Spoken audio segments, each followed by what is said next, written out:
November 18th is going to be a great day to look out for harmony that elevates. We have a gigantic trine going on in the chart that day, and Saturn is a part of it, as well as Scorpio. So we're going to see a lot of things within the underworld, within the hierarchy, within power, feminine, both light and dark. So good. Spiritual stuff, physical world stuff, literally all of it. We're going to see this huge elevation of harmony in our lives. So on that day, what you note about the harmony that's happening, because dissonance is always in the songs, right? Dissonance also brings resolution if we're looking at music theory stuff.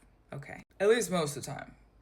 True. Classical music, composing. Anyways, moving on. The harmony on that day will also offer to us some expansion, and it's going to be some pretty fully expanded harmony. So simultaneously being something that has been expanded offering us harmony, and then that thing allowing us to go into possibly more expansion of harmony. We're probably going to feel really true in ourselves in the way that we're speaking about things. And for people specifically who have been doing work to feel more harmony with themselves, this is going to be a day that really highlights all the work that you have done. Good for you, okay? Sometimes that work is really hard, and we have to congratulate. One of the things that Spirit pointed out to me today that is sort of applicable to this situation and this transit time, unions are changing. What you're unioned with, why you're unioned with that. It could be a mindset, could be a goal, could be a relationship, could be a pattern, could be your career, could be, there's literally so many areas of life. And Spirit today let me know unions are changing to help you align us that resonate with that. Okay, all of us that resonate with that. To help us align with our destinies and purpose. Even my voice wants to elevate on that one. Thank you, Spirit. Love you. Crazy, okay? So the things that may not necessarily resonate with your destiny and purpose, they're getting aligned out. Get it out the door. Those you'll find in the more of the dissonant spaces. Maybe I need to let this go. Where's the resolution? There's a new union somewhere, somehow, something. So we'll feel it especially on this day. More than likely unions for destiny elevation will happen for a little bit longer than that. And also, okay, the transits on this day do support it. So be on the lookout.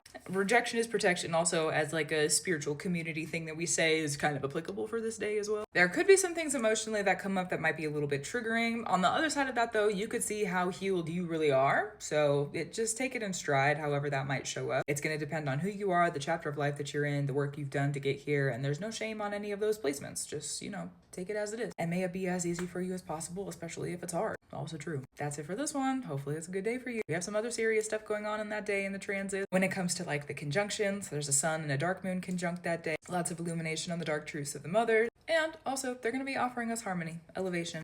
They're a corner of the trine. So gratitude, reverence, and love to you. Keep up the brew you do. I will too. Let us elevate the unions for more harmony with destiny in the highest elevation. I'm so here for it. I think it's going to be some good changes and rearranges. And at the end of the moon cycle, thanks, Spirit. I'll talk to you soon. Also true.